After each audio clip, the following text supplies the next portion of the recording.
Before he became the son of Sam, before the letters, before the citywide panic and the headlines that would make him one of the most infamous serial killers in American history, there was David Berkowitz.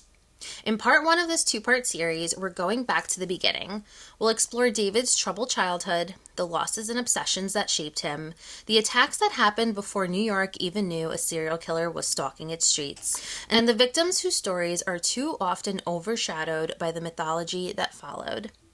This is part one of the story of the son of Sam.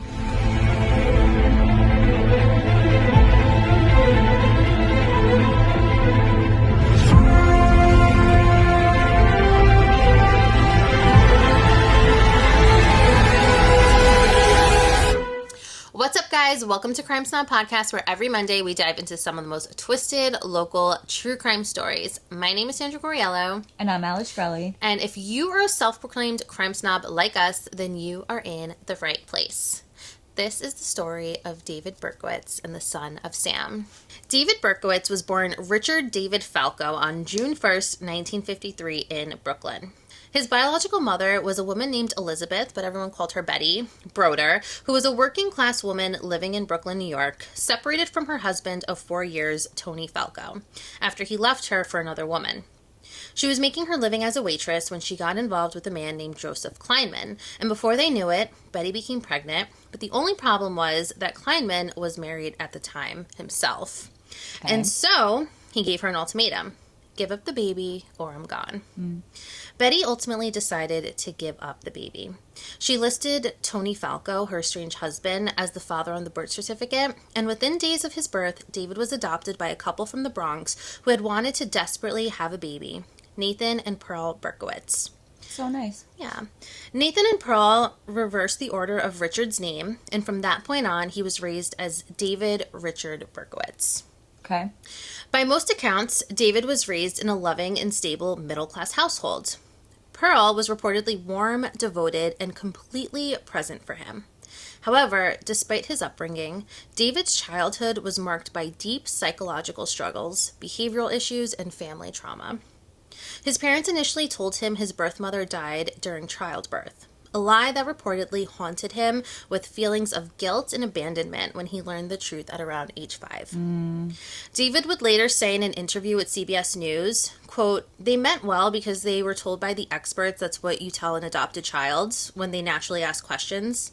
Looking in retrospect, that characterized much of my life. I struggled with a lot of depression as a child and obsessions with death because I thought I deserved to die." So he thought he killed his biological mother during childbirth, and because of that, he just felt so guilty. Yeah, I actually just watched a documentary about this. About David Berkowitz? Yeah, it was called, was it The Watcher? No, it just came out recently. On Netflix, or? Yes, it was on Netflix. The, real story is out, and also the, movie rendition of it. Yes, I think The Summer of Sam. And that's what it's about. By the age of 8, David had reportedly suffered at least 3 head injuries, including being hit by a car at age 6, and being struck by a pipe at the age of 8, resulting in a 4-inch gash on his forehead. Wow. Yeah, so... What? I mean, was he just a very rambunctious child, or? I don't know. I don't know exactly how. Was he neglected? No, he was not neglected. He definitely, so this was something interesting that I thought, because a lot of times with serial killers, you see that they are brought up in some kind of household that deals with neglect or abuse, but he actually came from a very loving household. His adoptive parents adored him, from what it seems like. Yeah. So it's definitely interesting that this is kind of the route that he took in life. It's like that nature versus nurture debate, right? Like, obviously it wasn't the environment, it was something within him. Yeah. By age 12, David began showing highly concerning behaviors, including setting fires and keeping records of them in diaries, which by his early to mid-20s, he had allegedly taken credit for starting well over 1,400 fires in New York City and torturing small animals. He even reportedly poisoned his mother's bird, although he, by most accounts, seemed to absolutely adore his mother. That's always a red flag. That's like, I feel like anytime they say that a child is hurting animals, they should be evaluated by some kind of professional. I know, but again, like, do we know that now because of this? So David's parents had allegedly actually taken him to a psychiatrist around this time to address this concerning behavior, but I don't believe anything ever came from it. The thing is, it's called a conduct disorder. It's a personality disorder, and that's what they're diagnosed with as a child before you can be classified as a psychopath. That is an 18 plus diagnosis. Really? A child cannot be diagnosed as a psycho or a sociopath because those are adult diagnoses. Really? Yes. I didn't know that. So when the person is under 18, it's called conduct disorder. There's really nothing to do about it. I mean, you can send the kid to therapy, you can institutionalize the child, but it's a very bleak diagnosis. This like lack of empathy is just a personality trait. Yeah, personality disorders are the thing you like don't want to have because they're really hard to treat. It's like very immersive therapy and like the actual want to change, which a lot of narcissists and sociopaths don't. Right. By the age of 14, what David didn't know was that Pearl had been quietly fighting breast cancer, and the family made a conscious decision to keep it from him. They didn't. Was this before or after he murdered her bird? This was after. Oh, okay. He murdered her bird around the age of 12, somewhere around there. So by 14, she had breast cancer. Okay. They didn't tell him how sick she was, and because of that, they didn't prepare him for her death. Pearl died on October 5th, 1967. Wow. The one person in David's life who felt like home, he lost without warning at the age of 14. After that, David seemed to spiral. His grades fell apart. He started skipping school. He went from being a kid who was described as above average and engaged to someone who had essentially checked out and was labeled a bully by his peers. Nathan remarried a few years later and eventually moved to Florida, leaving David in the Bronx on his own at 18. David enlisted in the Army in 1971 and was, by many accounts, described as a gifted marksman, a detail that would matter later on. He served in South Korea, and it was there, according to accounts he later gave, that he first experimented with cocaine and LSD. He would go on to serve 3 years in the Army before getting an honorable discharge and coming back home to New York. In June of 1975, David was hired as a security guard at JFK Airport, but soon started to claim that he heard demon voices from the dogs that would accompany him on his shifts, and as a result of that, he quit not long after being hired. Oh, I'm so glad he didn't do anything to the dogs. I know. Oh my God. This would mark some of the first reported delusions that David allegedly battled with and would show just how early on his grip on reality began to slip. David then found a job as a postal clerk, and sometime in the early to mid-1970s, David's father told him the truth about his biological mother, and so he tracked her down and decided to meet her. Oh. I don't know exactly what David was hoping for, but whatever it was, it doesn't seem he found it. He later described the reunion as leaving him emptier than before. Fast forward to Christmas Eve, 1975. David was living in Co-op City in the Bronx at the time, and late on Christmas Eve night, he went out with a hunting knife. He approached two women separately. The first woman, whose name we never learned because she was never identified, fought him off and ran after David attacked her as she left a grocery store located on Co-op City Boulevard. David was unable to penetrate her thick winter coat with his knife, so as she began screaming and fighting David off, he ran away in fear. Wow. The second was 15-year-old Michelle Foreman. He stabbed her 6 times on a pedestrian bridge that connects Baychester Avenue in Co-op City with the service road on the northern side of the New England Thruway, causing one of her lungs to collapse. Michelle's coat would too somewhat act as a protective barrier, and despite her injuries, she would miraculously survive. Wow. Michelle allegedly did not see David's face, but she did describe him as a heavy-set man who ran sluggishly. Oh. At the time, no one connected these attacks to David, and so he went home that night and wouldn't attack again until about 7 months later. That's a long time. It is. However, the outcome of these two quote-unquote failed attacks would alter David's approach to murder. After realizing stabbing someone wouldn't be as easy as he had pictured, David then purchased a .44 caliber bulldog revolver. 1 month after the attacks, David moved to 35 Pine Street in Yonkers, a 6-story apartment building that's a short walk from the Hudson River. And it's here, in this ordinary building, on this ordinary street, that things started to take an even darker turn. David later claimed that he began to believe that the dogs in his neighborhood, just like the dogs at JFK Airport, were possessed. And not metaphorically, literally. He believed they were vessels for demonic spirits that spoke to him, commanded him, and gave him orders. His neighbor, Samuel Carr, had a black Labrador named Harvey. Harvey reportedly barked relentlessly, keeping David awake at night. The Carr family had reportedly received an anonymous letter in April of 1977, believed to be from David, that said, quote, "I have asked you kindly to stop that dog from howling all day long, yet he continues to do so. My life is destroyed now. I have nothing to lose anymore. I can see that there shall be no peace in my life, or my family's life, until I end yours." A little unhinged, no? Oh, that escalated really. Very quickly. Wow, okay. Days later, Harvey was shot in the chest. The dog? The dog. But ultimately, he did survive the shooting. How horrible is that? How do you hurt an animal? I don't know if that's better or worse. I know. Now, before I tell you about Donna Lauria, who for decades was considered David's first victim after his 1975 stabbing, I'm going to tell you about something that has only recently been made official. Because the NYPD has now confirmed that they believe the first victim of the Son of Sam was not Donna. It was a woman named Wendy Savino. And her story is one that deserves to also be heard. When was this? This was April 1976. Okay. Yeah. At around 11 p.m. on April 9th, 1976, Wendy was sitting in her car in the parking lot of Nina's restaurant located at 3372 Boston Road in the Bronx when she noticed a young man approaching. She later described him as friendly looking and easy on the eyes. And she also noted that he had very piercing blue eyes. Okay. She locked her car doors as he got closer, expecting him to maybe ask for directions or something.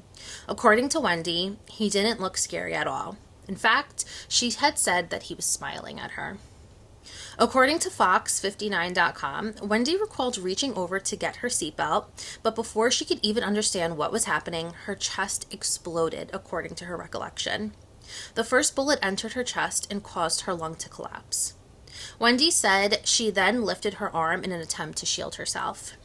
She told the Post that the second shot went through her arm, ricocheted off the dashboard, and then went through her right eye, resulting in the loss of her eye. She was then shot in her shoulder, which put a hole in her windpipe, and then settled in her spine. Wendy realized that the gunman was still standing outside of her car, so she attempted to play dead, but he fired 2 final shots, hitting her in the back. After Berkowitz fled, Wendy said she crawled across the parking lot and eventually made her way into the restaurant where police were called. And from there, she was taken to Jacobi Medical Center. That's crazy. There, she gave the police a description of her assailant, but it would be decades before she was officially recognized as David's first victim. Which, Wow. Side note, I think it's important to note that he says that it was not him. He takes a lot of the blame for most of these. And then later on, you'll see some stories kind of change eventually, but he has said from the start that he is sorry for what happened to her, apparently, but it was not him that did this attack. Okay. NYPD says differently, though. Sure. On July 29th, 1976, David would attack again for what is believed to now be the second time.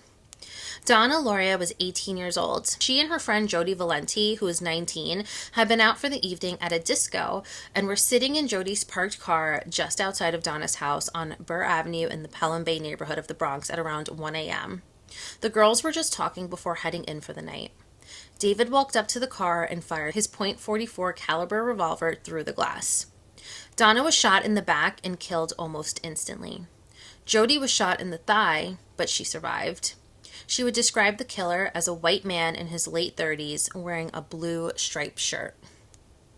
Donna Lauria was 18 years old and sitting in a parked car at the end of a night out. Wow. Let that be the image that you hold on to. Ugh. How many times have you just sat in a car with your girlfriends and just talked, or with your husband and just talked, you know? Like, such an ordinary thing to do, especially at Yeah. such a young age. Was he wearing a mask or anything? No, I don't think so. So he was just walking around. Was the first victim in her car? Yes. Got it. The majority of these victims are in their car. There's a few that aren't, but Interesting. most of them were in their car. Wow. Okay. The attacks continued through the fall and winter of that year. Carl DeNaro, a 20-year-old security guard for Citibank, is believed to be David's next victim. Carl had shoulder-length dark hair, and it's believed that David may have mistaken him as a woman in the darkness of the night. According to the New York Times, on October 23, 1976, at around 2 a.m., Carl was sitting in a parked car with his girlfriend, Rosemary Keenan, on 160th Street in Flushing, Queens. David snuck up to the car and shot Carl in the back of the head. Although Carl would spend 3 weeks in Flushing Medical Center and had to place a metal plate in his skull, he would later miraculously survive the attack. Wow. About a month later, on November 27th, 1976, at around 12:40 a.m., an 18-year-old named Joanne Lamino sat on her porch with her friend Donna DeMasi after coming home from a movie in Manhattan. David reportedly walked up to them on the porch and asked for directions before drawing a gun from under his coat and firing several shots. At both of them or just one At of both them? of them. David hit Joanne in the spine, paralyzing her from the waist down, and Donna was shot once in the neck and wounded. Wow. Investigators recovered 3 shell casings from the scene, and Donna would describe the gunman as white, between 25 and 30 years old, and wearing a brown or green 3/4 length coat. Wow. Around this time, the media began to dub the killer nicknames like the .44 caliber killer and Phantom of the Bronx. Oh my God. 2 months later, on January 30th, 26-year-old Christine Freud was sitting with her boyfriend of 7 years, 30-year-old John Dial, in John's 1976 Pontiac Firebird as they waited for the car to warm up on that cold January night. John was planning to propose to Christine on Valentine's Day, and they had just enjoyed a date night, going out for dinner at the Wine Gallery on Austin Street in Queens and watching the movie Rocky at the Continental Theater. David approached their parked car from the rear, firing 3 shots through the car window, striking Christine in the head and right shoulder. Wow. John was wounded but survived the attack. It wasn't until around this time that police began to consider a single shooter was responsible for these attacks. Well, I mean, it's about time. I know.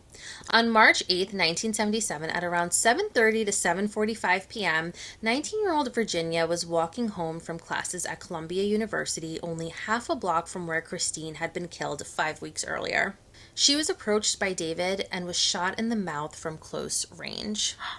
I know. Did she survive? No, she passed away. Oh my God. By March of 1977, New York police could no longer pretend that these were isolated attacks. I mean, The victims were different, the neighborhoods were different, but the pattern was becoming impossible to ignore. Young women, parked cars, late nights, and the same .44 caliber weapon appearing again and again. For the first time, the NYPD went public with what New Yorkers were already beginning to fear. This was not one random shooting. This was a serial killer. wow. And as terrifying as that realization was, the city still had no idea what was coming next. Because very soon, the man behind these attacks would stop hiding completely in the shadows of the night. He would give himself a name. He would write directly to police. And then he would write to all of New York. Next week on Crime Snob, the letters, the panic, the final attacks, and the ordinary people who helped bring down the man who called himself the Son of Sam.